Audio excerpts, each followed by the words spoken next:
Test mic. All right. Okay. All right, let's continue our studies. We are in our short series called Tell It to the Church.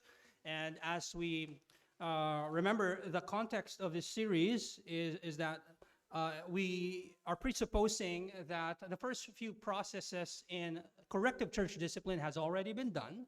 The brother already approached the brother to rebuke the brother. And the brother does not listen, the offender does not listen or does not repent. Therefore, the offended goes to or takes 1 to 2 more people, substantiated with objective truth, knowing what the sin was, rebuking the offender, and the offender still does not listen or does not repent. Therefore, according to Matthew chapter 18, if he refuses to listen to the brothers, tell it to the church. So we are in that part of our series in church discipline. Now, there is one more step that the church can perform as endorsed by her leaders, by the plurality of elders or elder, and that is what we call commonly known as suspension, or suspend the membership of the unrepentant member. So if the disciplined member continues in his or her unrepentance, the church may at first suspend. So this is like the last resort before the actual excommunication. And this is usually called limited avoidance. Some would call this limited avoidance. There's already avoidance, but it's still limited. Okay? It is where the church exercises avoidance of a limited nature, not like excommunication. Excommunication, as you know, is avoidance, not in a limited nature, meaning you are to avoid this unrepentant sinner. So it's not like excommunication. You continue to admonish this brother or sister in Christ. Okay? What does this entail? What does this include? It includes revocation of participation or certain privileges of membership, like when there are voting privileges in church meetings, like voting for finance or whatever decision the elders may endorse. They can be barred from it, and even from the actual meetings, they can be barred from it. And also from the partaking of the Lord's Supper, they can be barred from it as well. And some ministries, if ever, they have been assigned some ministries.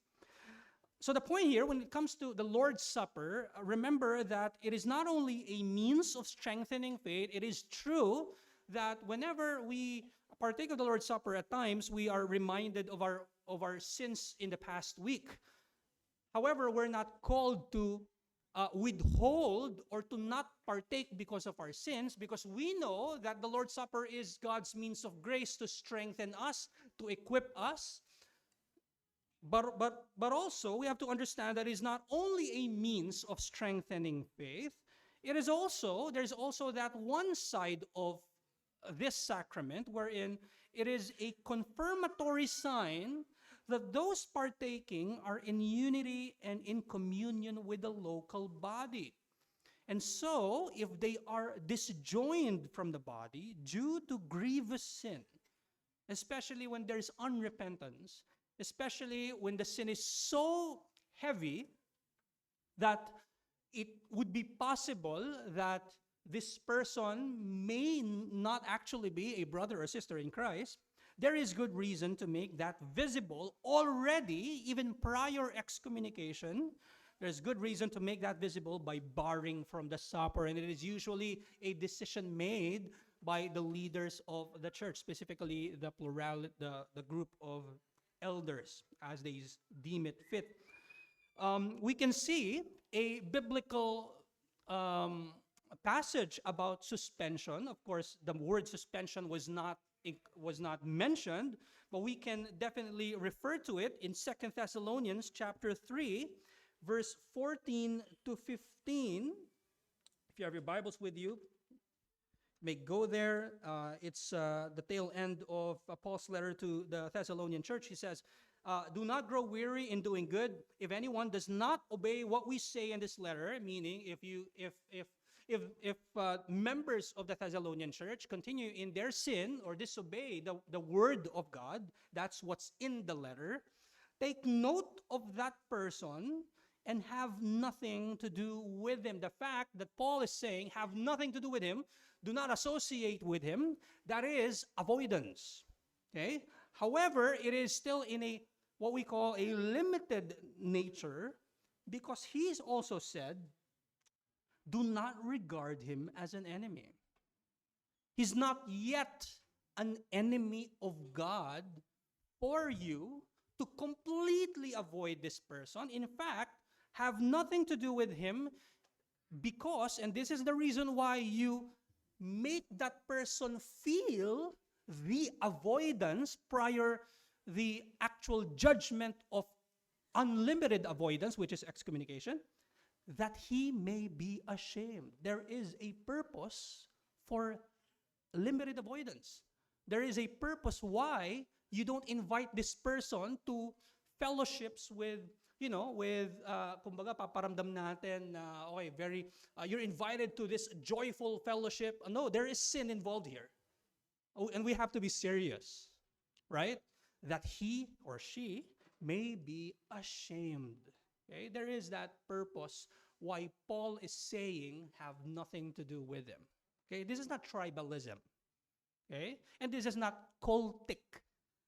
Some people may think that, hindi nyo sinasamahan yung mga, this is an actual command of the Bible to not associate. This is like, kumbaga, ipaparamdam mo na yung posibleng mangyari if ever mag-continue pa siya in his or her sins. Okay? A precursor or something that you have to feel what's going to happen. You have to feel this, experience it rather, because this is what's going to happen if you continue in your sin. Verse 15, do not regard him as an enemy.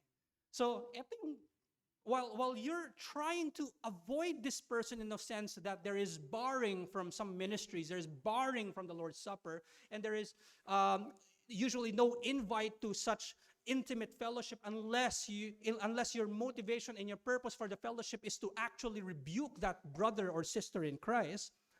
Here's what we can see here in verse 15. Do not regard him as an enemy. This is the kind of avoidance wherein you're not looking at this person as an enemy.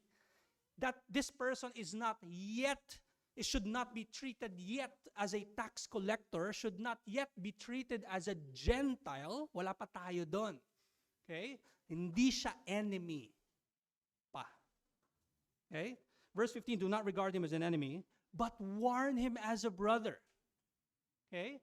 Again, the purpose of avoidance is for that unrepentant sinner to be ashamed, and yet there are still warnings that must come from the church. And the avoidance pertains to, like I've said a while ago, godly church fellowship, right? Now, it's not a restriction to be with, let's say, you have family members, you have a family member who is under discipline. Of course, it doesn't mean that you won't invite your family member who is also your co-member in the church to dinner. Hindi nawawala yung pagiging kapamilya mo sa taong under discipline. We're talking about ecclesial or church fellowship. Okay? Or kunwari katrabaho mo siya, you still have to work with this person. Okay? Some may have the opportunity for isolated or continuing admonition. In fact, in Galatians chapter 6, if you are the spiritual, you're called to warn and admonish, to bear the burden of the brother who's in fact struggling with sin. And again, 2 Thessalonians is clear, you're still to warn them. Okay? While there's avoidance, to make them feel how serious their sin is and how serious their unrepentance is, you are still to warn them, and that would mean admonition, repentance. Okay? Now, the church must make it a point to privately and to publicly admonish the offender, even if there's limited avoidance. You have to understand also that most cases of suspension are public. I say most. Okay, depends on the gravity of sin. There are some private sins that may already escalate to suspension, and yet it's still private. Okay, depends on the decisions of the elders. Okay, according to Thomas Schreiner in his book, he's one of the writers in the book Those Who Must Give an Account. He said, the church must not give the impression to the one being disciplined that everything is just fine, so that life with him proceeds just as it did before. On the contrary, any interaction with him must have as its motive and intention the repentance of the one who has strayed. If a believer eats with a person in sin and does not solemnly warn him to repent, the message that is conveyed to the person under discipline is that his sin is not a big deal, for life goes on as normal. Under no circumstances, Paul warns, must life go on as normal. The salvation of the person being disciplined is at stake, and this must be communicated in interactions with him. Okay? If there is a known unrepentant member who's suspended from membership, it's not like before that you invite to a fellowship and then you probably do things, play or whatever. It should not be like how it was before.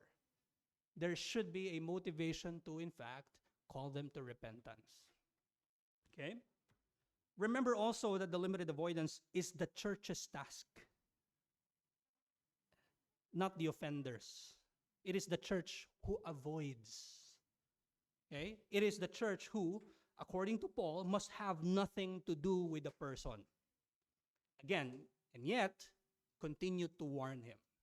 While the church may not invite the unrepentant member to, say, godly church fellowships, the church must at least privately approach the person and continue to warn him. Okay? This is not total avoidance. This is limited avoidance. Okay? So you avoid by not usually inviting this person to such joyful fellowships, but privately admonish the person. Okay? So that's suspend membership or suspension of membership. Now we go to the next, and this is what we call the final step or the final means of grace. And we say means of grace because even the act of excommunication is grace from the Lord. And this is usually what we forget, that we immediately equate excommunication as something really, really bad, right? It's something that people don't even want to do because that's, especially in our time now, in how we live in a world that is postmodern, and we think of the self, kumbaga masyado tayong quote-unquote loving. We have a different understanding of what love is. And we don't see excommunication as an act of love. And I hope this afternoon we'll be able to correct our thinking about the act of excommunication. Let's go to 1 Corinthians chapter 5, verses 4 to 5. Paul says, and see how in verse 4, Paul opens up by saying that this is an act when the church is gathered, when the church is assembled. Okay? Verse 4, it says, when you are assembled in the name of the Lord Jesus, and my spirit is present with the power of our Lord Jesus. And by the way, just a context, Paul is saying that his spirit is present.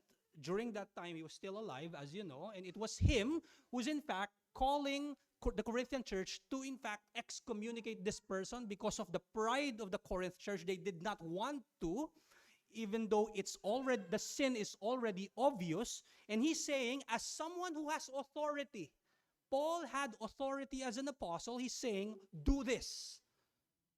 Excommunicate, he's saying. Okay? And so again, he's saying, when you're assembled in the name of the Lord Jesus, my spirit is present with the power of our Lord Jesus. Verse 5, it says, you are to deliver this man to Satan for the destruction of the flesh, so that his spirit may be saved in the day of the Lord. Of course, this concerns one whose offense constitutes a denial of faith in spite of his profession of faith. There may not be an actual denial or renouncement of faith through words. However, in his or her deeds, there is an obvious renouncement, despite the claims that he or she is a Christian or a member of the church of God, and yet his works, his words, his unrepentance would show otherwise. Then this is what Paul is saying. Okay, you have to excommunicate the person. And he's even saying, verse 11, this is what excommunication is. If you go to same chapter, 1 Corinthians chapter 5, and verse 11, it says, but now I am writing to you not to associate with anyone. So it's like, he sounds like he's repeating 2 Thessalonians chapter 3, verse 14. But remember, in 2 Thessalonians, there is still a call to warn, right? To not do anything with the person, so that he may be ashamed, but do not regard him as an enemy. But this time, in verse 11, it says in 1 Corinthians chapter 5, now I'm writing to you not to associate with anyone who claims to be a brother or a sister in Christ, who bears the name of brother, if he is guilty of sexual immorality or greed, or is an idolater, reviler, drunkard, or swindler. And he's saying, not even to eat with such a one. He specifies the kind of dissociation that a church must do. And if we look at the intimate relationship of people, you see our intimacy during lunch, supper. We get to talk about a lot of intimate things. And yet Paul is saying, oh, do not even eat with them. You should be reminded of the differences in religion, especially in the time of Paul. And even in the time of the Israelites, if you remember the story of Joseph, when there were Egyptians, when Joseph invited his brothers to eat and the Egyptians had a separate table. They don't even want to associate with other people, with other religions. It is in that same sense. Right? Paul is saying they're irreligious. They may claim to be religious, but they're really irreligious. They don't have religion. Oh, they may have religion. They have their own God. They claim that God, that one true God is their God, and yet their works and unrepentance show differently otherwise. And so Paul is saying, what should you do to excommunicate the person? Deliver them to Satan. That's medyo mabigat yon na sabihin. Deliver. Ipadala nyo. Ipadala nyo na yan. You have authority. Paul is saying, the church has the authority to deliver someone to Satan. And this is a clear biblical command, right? Deliver this man, this woman to Satan. What does it mean? To be regarded as part of the satanic realm outside the church. As you know, it is in the church that God has instituted the church, or the covenant community, where he showers, where he pours out all the spiritual blessings that the people of God would need. If the people of God need strengthening, if the people of God need comfort from the Lord, the safest place to go, where the place that God has instituted where you can uh, can receive every spiritual blessing in Christ from the heavenly places, it is in the church. And so when the church delivers someone outside of that covenant community, Paul is saying, deliver this to a place where there won't be any strengthening, there won't be any comfort that they will receive from the Lord.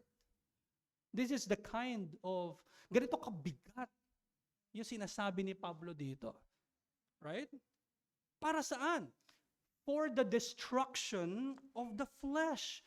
There will be and there should be temporal chastisement. And I say temporal, it's not yet the actual delivering to the eternal lake of fire, right? This is temporal chastisement, so that they won't be able to receive blessings within the covenant community. Okay? Now here's what we always miss. That when a church excommunicates someone who is unrepentant of their sins, when the church excommunicates, it is so that their spirit may be saved. Now you have to imagine that, right? Paul is saying, deliver this unrepentant sinner to Satan so that this unrepentant sinner may be saved. Paul is saying, do it now so that there will be an opportunity for this person to be saved. What does it mean as well? If you don't do it, there may be no opportunity for this person to be saved. If you don't do it, there will be, he would think that it's okay for him or her to continue in his or her sins. That's why Paul is saying, do it now. There's urgency in 1 Corinthians 5, by the way, right? So usually we don't look at excommunication as something that would actually help the unrepentant member, right? The intention is the spiritual good of the offender. It is still the spiritual good. And we may call it the final part of the corrective church discipline. We can call it the final means of grace, and yet the goal even of excommunication is restoration. You're in fact having in mind the church, when the church excommunicates someone, their motivation is this. We want you, in fact, to be restored in the future. So we have to do this. And you're not doing it now. You're not repenting now. But we hope and pray that you would. Hence, we are to deliver you now to Satan so that you may be saved. According to Jonathan Edwards, I mean, if there's someone who has experience about excommunication, Jonathan Edwards was excommunicated. And I would say wrongly. He said, he brought up issues about the membership in his church, and his church mistakenly kicked him out of the church before. He said, this implies that the church disapproves the person as a Christian. It cannot any longer charitably look upon him as a saint or fellow worshiper of God, and can do no other than, on the contrary, esteem him an enemy of God. Excommunication also means that the church does not anymore believe the profession of faith of the unrepentant sinner. In fact, they are now looking at him, according to Jonathan Edwards, they are esteeming him as an enemy of God. And so it does openly withdraw its charity from him. So the church openly, actively withdraws, right? Withdraws its charity, ceasing to acknowledge him as a fellow Christian any more than the heathens.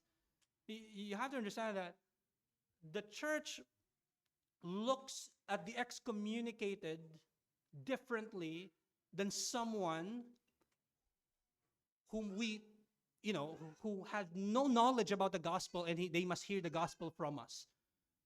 the church must treat differently those people who need the gospel, and we look at them as like a mission field or something that they need to hear the gospel from us. Someone who was excommunicated should be treated differently. It's not like, okay, now, parang, okay, we have to go to their house and preach the gospel to. No, Paul's saying, don't even associate. So it's different. According to Jonathan Edwards again, to be a visible Christian is an honorable character, but excommunicated persons forfeit this honor. Christians ought not to pay that honor and respect to them which they pay to others, but should treat them as unworthy of such honor, that they may be ashamed. Christ tells us they should be unto us a heathen men and publicans, which implies a withdrawing from them that common respect which we pay to others. We ought to treat them so as to let them plainly see that we don't count them worthy of it, to put them to shame. And excommunication is the judgment of the gathered church. It is not the judgment of the elders of the church. However, of course, the elders are called to endorse it, but the church makes the judgment. Okay? Excuse me. Now, when we speak of excommunication, there are changes in the relationship, in our relationship with those who have been excommunicated. Like I said, it's not going to be like before. So changes in relationship must happen because apostasy or total unrepentance is treated as so much worse than original and open unbelief. You go to 2 Peter chapter 2, verse 20. For if, after they have escaped the defilements of the world through the knowledge of our Lord and Savior Jesus Christ, they are again entangled in them and overcome, the last state has become worse for them than the first. Those who have been given the opportunity to know who Jesus Christ is as Lord and Savior, and yet they get entangled again in worldly things, meaning they probably have renounced Christianity or they are committing total unrepentance. Peter is saying the last state, whatever their state was now, being apostates, it has become worse for them than the time when they did not know the gospel at all. Right? So let's look at the changes in relationship quickly. First, there are ecclesial relationships, changes in the ecclesial relationship with the excommunicated. Let's look at the first one, dissociation. We mentioned this a while ago. It is clear in the verse that we have read in 1 Corinthians chapter 5 a while ago, to not associate with anyone who bears the name of brother. And Paul specifies it, not even to eat with such a one. John Hammett said, the relationship has changed between the congregation and the one discipline. He's no longer a part of the fellowship of believers. He's not considered to be a brother, and therefore must not partake of the Lord's Supper. Hence, the church should not relate to him as if he is a brother. Believers would give the one disciplined the wrong impression if they communicated in overt or subtle ways that nothing has changed. But here's the question. Is 1 Corinthians chapter 5 really just referring to the covenant meal of Lord's Supper? Are we commanded to not just partake with them in the Lord's Supper? Jonathan Edwards, I think, perfectly explains this to us. He said, particularly, we are forbidden such a degree of associating ourselves with them as there is in making them our guests at our tables or in being their guests at their tables. This is manifest in the text where we are commanded to have no company with them, no, not to eat. That this respects not eating with them at the Lord's Supper, but a common eating is evident by the word. So it's 1 Corinthians chapter 5. It's not just talking about the covenant meal that is already given. We're commanded not to even eat with them. Okay? And then he says, the eating here forbidden is one of the lowest degrees of keeping company which are forbidden. So excommunication is the total termination of Christian fellowship with one who is excommunicated. There is a total termination of that And the excommunicated person can still attend worship? Of course, they can if his or her sin does not endanger the church. And there are some sins that may do endanger the church. Like, for example, if the sin that excommunicated a person is, for example, a sin that was committed against the opposite sex, and it was something physical, right? I think it would be wise for the elders to decide you may want to attend another church. Okay? Of course, there are many cases. Okay? But are they allowed? Oh, yeah, you would want them to hear the gospel, so definitely. Okay? But we must make sure that we do not associate with them in such church fellowship anymore, unless, of course, they repent. And we're going to talk about restoration next week. Secondly, so we're not just called to disassociate, but also to not publicly pray for them anymore. Okay? According to 1 John chapter 5, verse 16, although I would say that the context of 1 John is, it is referring to the false teachers, to those who have apostatized, those who were included in the church and yet has shown total unrepentance, has shown apostasy. John is saying, do not pray for them anymore. 1 John chapter 5, verse 16, and I would credit Pastor Noel Espinosa, it's sa kanya ko natutunan itong part na ito. Sabi ni John, if anyone sees his brother committing a sin not leading to death, he shall ask and God will give him life. There are sins not leading, yung death na ibig na sabihin dito was second death. Okay? We commit sins that may not lead to second death, which is to eternal lake of fire. To those who commit sins that do not lead to death. There is sin that leads to second death. There are those sins that would condemn you, damn you, and I would say those are the sins of unbelief. Those are the sins of apostasy. And John is saying, I do not say that one should pray for that. So no public prayers. And we're talking about the corporate prayer for the excommunicant. Those must cease. Imagine the church has already declared that this person should be outside of the kingdom of God. Therefore, the church must stand firm and not pray for that person anymore as a corporate church. However, there's no prohibition for personal ones.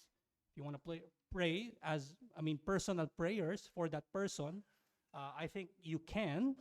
But as a church, the church is the one who makes the judgment. Kasama sa judgment doon yung not praying for them anymore.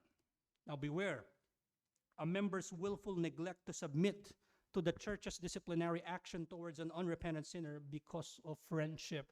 Especially in the context of our country, right? Utang na loob at times, right? Siguro may utang na loob, kaibigan natin, napakabait nitong taon to, tagal ko to kasama, so tatratuhin ko to na hindi ko i-avoid. I will still eat with them at probably dinner or what. That's contrary to what Paul is saying in the text. And at times, the church is tempted to be like that, right? Maganda yung sinabi ni John Calvin in the Institutes. He said, but if the impiety of some appear to us not otherwise than hopeless, as though the Lord pointed it out by the finger, we ought not to contend with the just judgment of God or seek to be more merciful than He is. Sometimes we are tempted to be more prideful and think that we're more merciful than God, even though it's already clear that it is God's judgment through the church to deliver the person to Satan, and yet we would willfully neglect that and become more merciful than God. That is what Calvin is saying here. Thirdly, there are also differences in relation, especially in the membership in other churches. The pastor of the excommunicated must communicate privately with the pastor of the church where the excommunicated member attends. Hindi naman ito kailangan publicly gumawa ng letter at i-post sa social media. Opo, meron po kaming in-excommunicate or what. Hindi po ganun yun. Okay? Kawawa pa rin yung tao. Hindi po tayo basta-basta gumagawa ng ganun. Sinasabi ko to kasi may mga usual questions about this. It's not usually done. However, if the excommunicated makes public his case with his former church, and he makes a scandalous offense because of the act of excommunication, there may be times when the church must also make public and defend herself to protect their testimony. According to Jeremy Kimball, if they were to try and join another church through the membership process, the hope is that the excommunication would become known and that church would insist the issue be made right. The right thing to do for a church who will accept, let's say, even in our church, kapag merong mag-accept ang isang church, kunwari tayo, and then we have learned that that person have been excommunicated, we don't immediately side doon sa taong nagtatry mag-apply. Tandaan natin, mabigat ang judgment ng church. We immediately, kumbaga, nandun kaagad tayo sa church. Right? I'm not saying that the church is always right. There are times when the church may err in their decisions, but immediately we must think na, okay, the church has decided. Hindi naman immediately, we're not gonna listen to them. Sige, ikaw pakinggan namin, tanggap ka na. That's sobrang maling discernment yon. Wrong judgment yon coming from a church who accepts. Okay? So there are changes in the ecclesial relationship. Secondly, there are changes in the familial relationship with the excommunicated. If you are a family member of someone who has been excommunicated, the familial relationship, of course, remains the same. If you have a son who was excommunicated, your son does not discontinue to be a son. Right? He's still your son. And you still have to treat that person as your son. However, not to treat him anymore as a member of your church.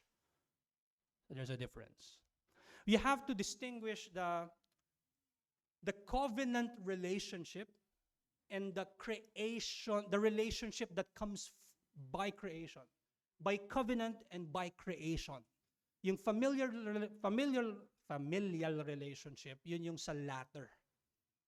Sa creation siya. Okay? According to Jonathan Lehman, the family members of an excommunicated individual should continue to fulfill family obligations to their excluded family member. Wives should continue to submit to husbands. Husbands should continue to love their wives. Children should honor their parents. Parents should still love their children, and so forth. These relationships are grounded in creation, not in the new covenant. The end of the church relationship, therefore, doesn't mean the end of the creation relationship. Of course, such relationships will require much wisdom. The wife of an excommunicated man, for instance, has a fine line to walk. She may share a Thanksgiving turkey with her husband, but she should not ask him to lead the prayer. Okay? Now, there are other kinds of relationship, changes in other kinds of relationship with the excommunicated. Let's say, katrabaho mo, kaklase mo, or whatever, business partner. Again, according to Jonathan Lehman, he said, Paul expects for you to spend time with non-Christians who are sexually immoral, greedy, idolatrous, verbally abusive, drunk, and so forth. Meaning, what he meant was, of course, to preach the gospel, proclaim the gospel to the lost. You might work with them. You might watch a game of football with them. The problem comes when an individual claims to be a believer and is inside the church. When such individuals are put outside the church or excommunicated, you should avoid casual interactions and fellowship. Now listen to what he says. Rather, your interactions should be marked by an uncomfortableness and awkwardness. No longer are you talking about weekend game scores. You are encouraging them to repent. Again, I've mentioned a while ago, there are tendencies of not heeding the call of relational change. It is to show extra love and grace to the person, well, let me remind everyone that it is more loving to stand firm against sin and call the person to repent whenever there is an opportunity. Again, recall Calvin, who said, "We ought not to contend with the just judgment of God or seek to be more merciful than God." Now, what happens after excommunication?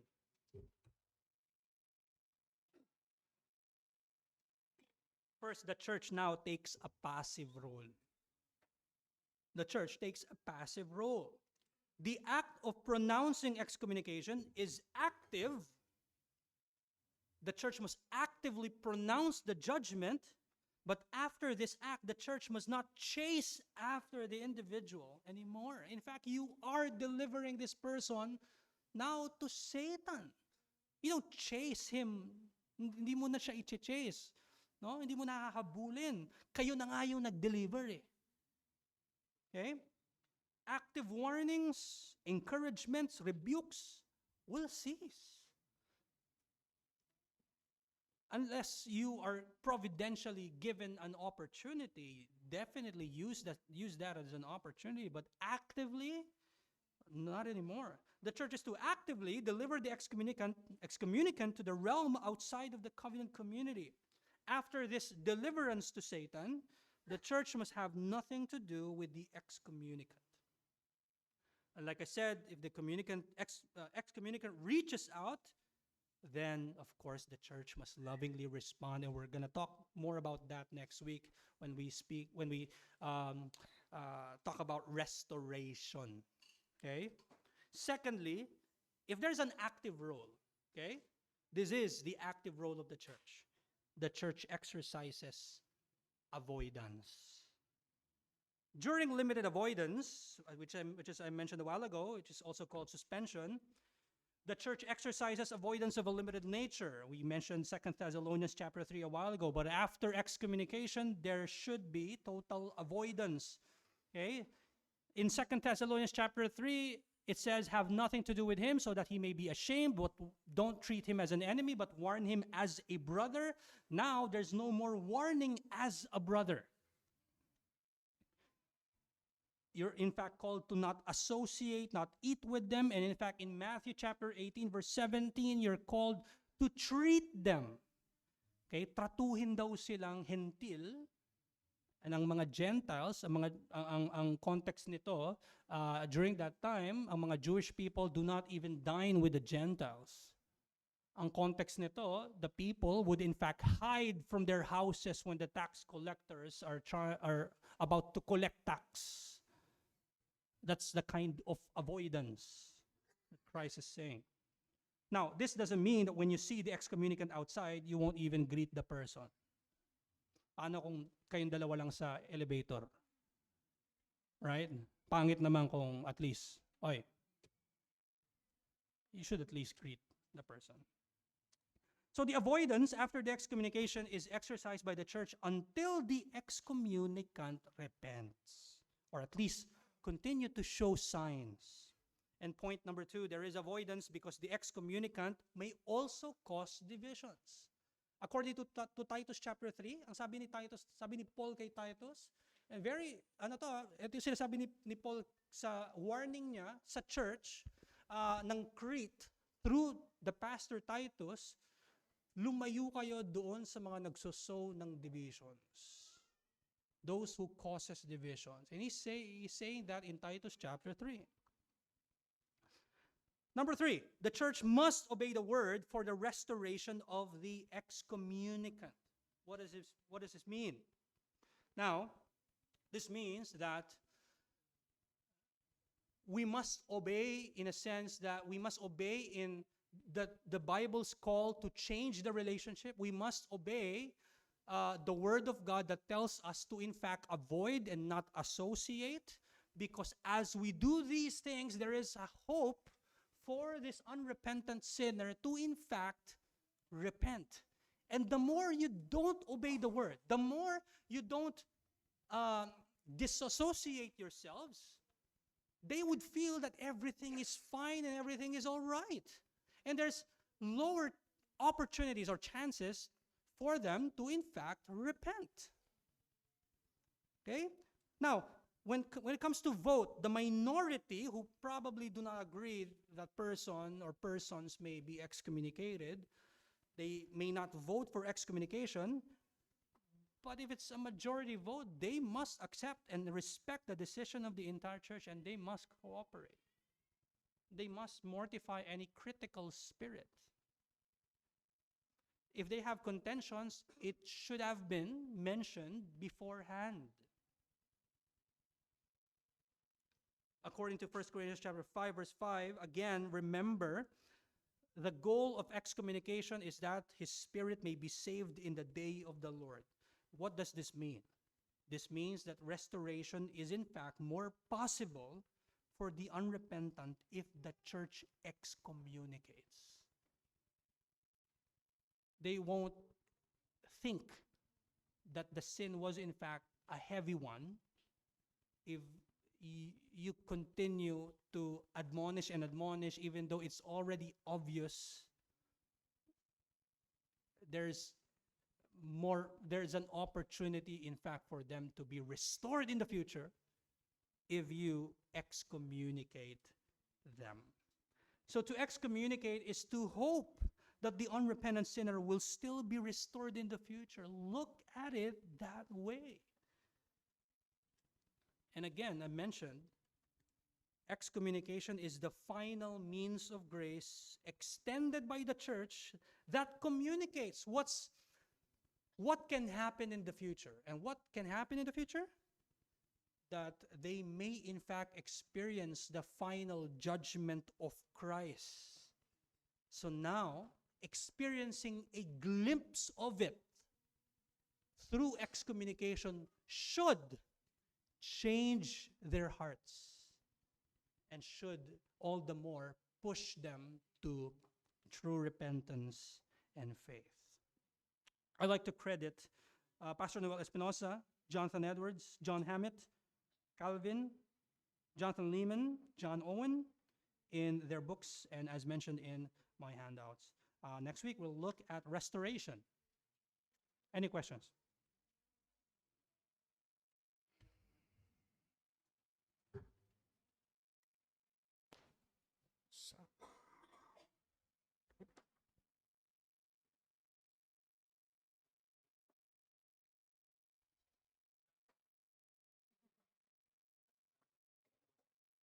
You can go second.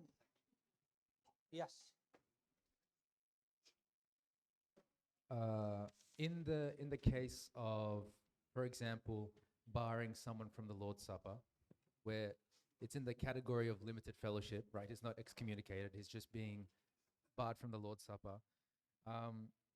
Should barring from the Lord's Supper, for example, be done publicly, that is, with the public knowledge of the church, through informing the church through members' meetings? Or in other words, should there be no such thing as a private barring from the Lord's table? Or in other words, once again, ought we make a distinction between private sins versus public discipline, as in we make the discipline public, but the sin is still kept private? Or do we not make a distinction, and so if the sin is private, the discipline is private? Was that? Yeah, Sorry. I think I understand what your question is. Yeah, there are times when the sin is still private, and it must be kept private as much as possible, and yet it's so grievous, it's so heavy that at times the leadership of the church would want that person to know how grievous their sin was. So yes, there will be times, there are times, as endorsed by the eldership, that some, although they are still under private discipline, they can be barred from the supper, knowing, so that they would experience the actual discipline. And yet it's still kept private, but you have to, there's an expectation that, okay, this will be known in a sense, that the fact that he's publicly barred, people may ask. And so that disciplined member must just say that he or she has a dealing with their pastors. So there are times when the church, or rather the eldership, must um, uh, make that judgment or decision so that the unrepentant or the member would experience, would understand how grievous their sin is. So, yeah. So given that this example was, okay, so the question is that a step 3 Matthew 18 consideration, or is it a step 1 and 2, right? Because step 3 Matthew 18:17 says, take it to the church, Right. which means make discipline public. Right. 2 Thessalonians 3 says, mark that man or note him, which means that's a public acknowledgement that this person is struggling with a sin. So is barring someone privately from the Lord's Supper a step 3 consideration, or is it still within the confines of step 1 and 2? It is still in the confines of the first 2 steps, yes. The fact that the actual sin is not yet put forward by the leadership for the church to identify it, it's not yet the last step.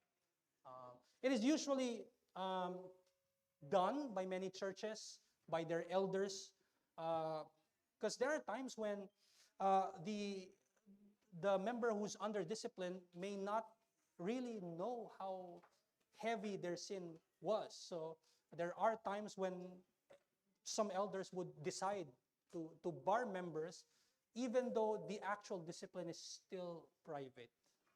So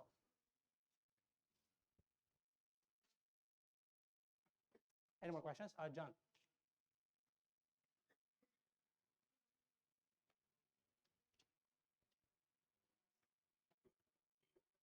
I wanted to ask, I remembered when you last taught on excommunication, uh, 2 years You- ago. 2 years ago. You mentioned that there are some churches in the past in church history that if a member is excommunicated, they're not even allowed to attend the worship service. Like they just wait outside, or they're not even allowed to enter. Yes. I'm wanting to know the reason lang as to why they practice that, and why we also choose to practice differently. But I also know that for them to hear the gospel preached is also a means of grace. But then also considering that excommunication is a final means of grace, Mhm. yeah, how do we, what's the reason? Right. I'm trying to open that lecture. You were referring to the patristic period when the churches were so strict in their act of corrective discipline that some are in fact tagged as weepers. The weepers are the ones who are required to come to the church. They're required to come, but not go to the actual worship hall. So usually they're just outside, and they're called weepers. They stand outside begging for the prayers of the faithful. Second, some of them meron pang, if they see repentance, they will be considered now a hearer. So there's a certain prescribed period for this person to become a weeper. If the church sees signs of repentance, they will now become a hearer, where they will be allowed to be inside the place of worship and yet separated from the church members. And then when they see signs of repentance, they will become kneelers. The kneelers were assigned a period of service among the worshipers. So marahil siguro pinaglilinis and all. At pag nakita ng repentance, they will be standers, ang tawag. Now they can stay during the administration of the supper, but not yet allowed to partake. When they see more signs, they will be accepted to the fellowship. So that's something that it's a 4-stage process during the patristic period. You'll see that in the writings of Basil of Caesarea, Gregory of Nyssa. I think ang makikita natin doon, they're just stricter.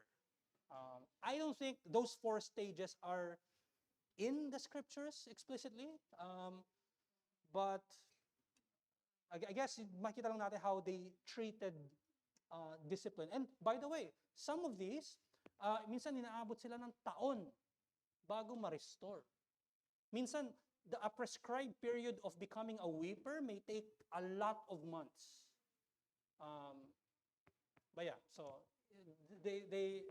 medyo iba yung kind of corrective church discipline nila, especially in the patristic period.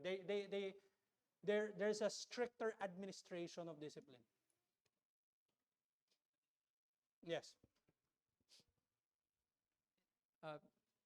Because it's stricter, it sounds, and you said that you don't find it to be it's not scriptural, all of it. But I want to ask, is it legalistic in that sense, adding into the methodology of corrective church discipline? Because there are also people who are tagged, and there are certain stages that have been also, or is the church at liberty to go about it in that way? No, I don't think I think it can be considered legalistic.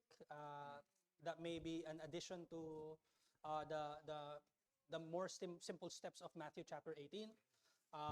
But I also think, according to my study here of this lecture, na mayroong cultural aspect din kasi ito.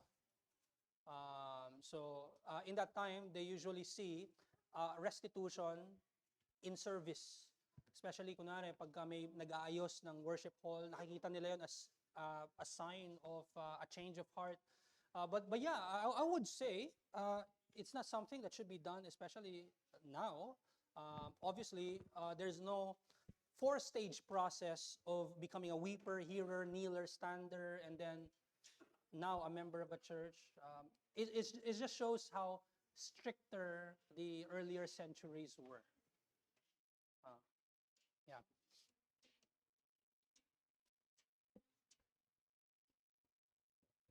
Yes. IPX question. Actually, quite related to the question of John.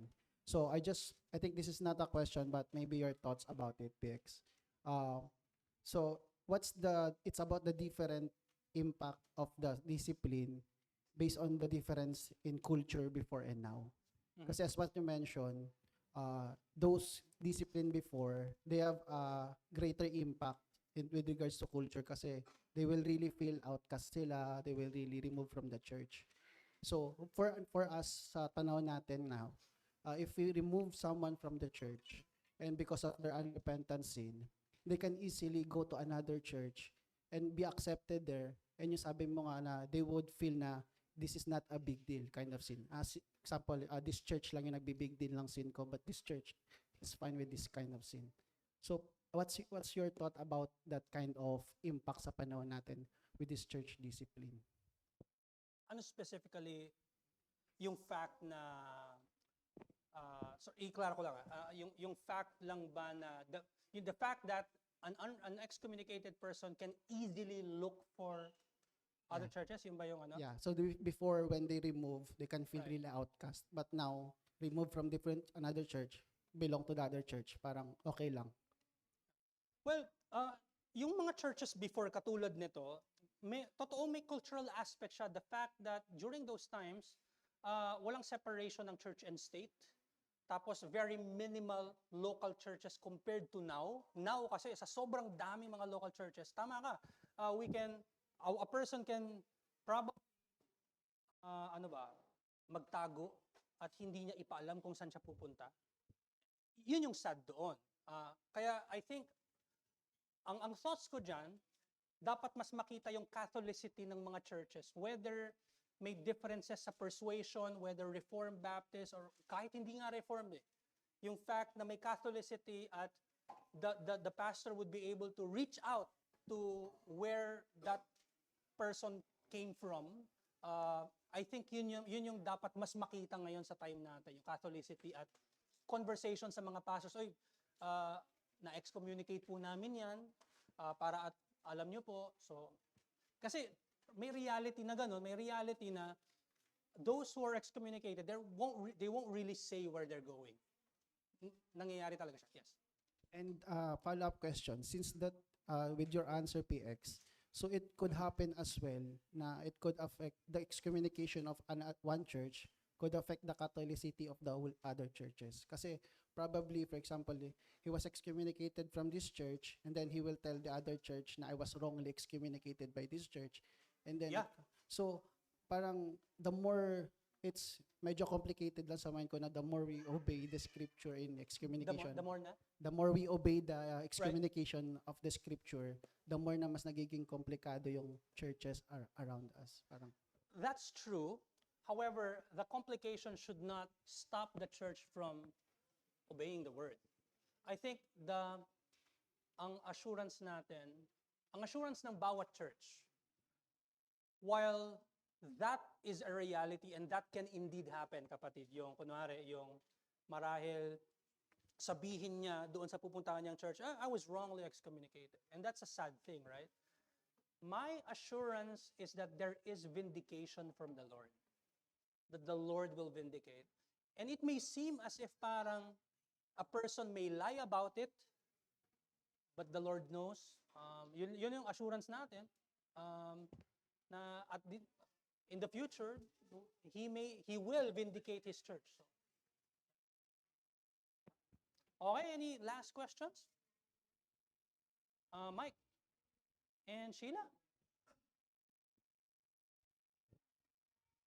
Pas, di ba po kanina you mentioned about familial relationship with the excommunicated? Yes. What if po kung may mga members of church who is closely related or meron pong close relationship with the excommunicated and they do not agree with the parang yung sa excommunication process po natin, how do the members parang ano po, paano natin kunwari i-deal with yung mga members na yun? And kunwari, siguro hypothetical, those are active members inside the church, Yes right? po. Right. If there's an opportunity to explain to them why it is right to excommunicate this person, then we have to teach them and dalhin natin yung konsensya nila doon. However, pag dumating na sa time na after much deliberation and the church must already deliver this person to Satan or excommunicate, and nandoon sila sa minority, kailangan nilang mag-submit doon. So, just like in any voting, kunwari, when it comes to say voting of an officer, whether an elder or a deacon, if nasa minority, tapos mas malaki yung percentage noong talagang gustong maging elder or deacon ito, they still have to submit to it. Did I answer your question? May additional? Doon sa excommunicated. I think even after admonition, parang disobedience na yun sa word eh. Kasi very clear, yung word na yung nagsabi. So it's not like it's not a decision coming from the elders. It's not a decision that comes from the church.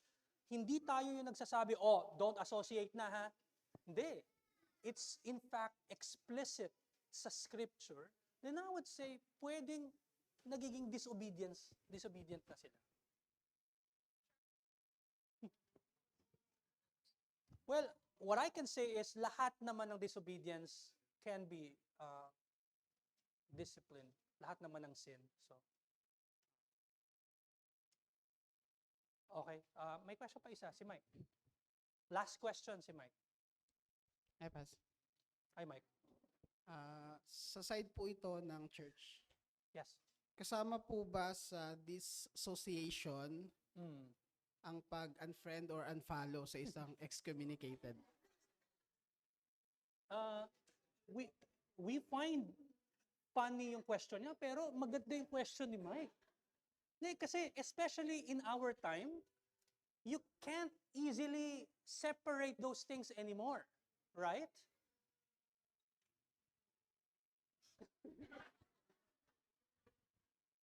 Ayun lang po. Well, you have the liberty. I'm not here to say to unfriend anyone, right? There. um, merong ano eh, merong, tama ka bro eh, meron talagang, sa panahon natin ngayon, parang hindi mo siya mahiwalay eh. Although naman kasi, like for example, Part Yeah. na to ng ng excommunicated. yeah. Kumaga parang after na is what you're saying. Yeah. Again, I leave the decision to you, Mike. Binabawi ko na po yung tanong ko. Sorry. While I understand na in our time, medyo mahirap siya i-separate, but I can also say na, again, you have the liberty. I don't think it's bad if you unfriend. I don't think it's also bad if you don't unfriend. What I'm saying is that being friends with Facebook, I don't think it immediately equates to you associating with them. Kasi you can be friends with someone whom you haven't chatted for many years, whom you have not dined with for many years, right? But if you think that being friends with someone excommunicated would feel like you're still associated with that person, then, I leave the decision to you. Pero i-add ko lang, Mike, maganda yung question ni Mike kasi sa panahon natin ngayon, the likes, the Views. engagement, the engagement in social media can easily show association. So yun lang siguro yung pwede kong masabi, and it may confuse people. So again, I'm not saying to unfriend or block or whatever. You have the liberty, but I think it's also wise to discern. With the rise of social media, there may be things that we may be doing that may cause confusion and may look and may show as if we are associating. So, did I answer your question, kapatid? Yes, Pastor. Thank you. Okay, thank you sa question. Thank you po. All right, let's pray. Let's pray. Our Most High God and Heavenly Father, thank you, Lord, for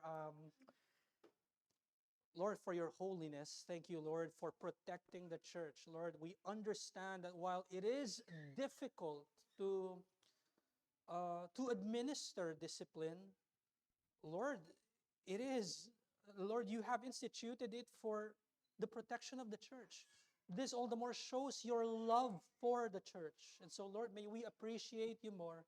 May we appreciate the gospel more. And may, Lord, just give glory to you, even in the act of discipline, even in the act of excommunication. Lord, thank you for using the church as your highest court here on earth. We praise you and we lift up to you our worship at 3 p.m. We thank you in Jesus' name. Amen.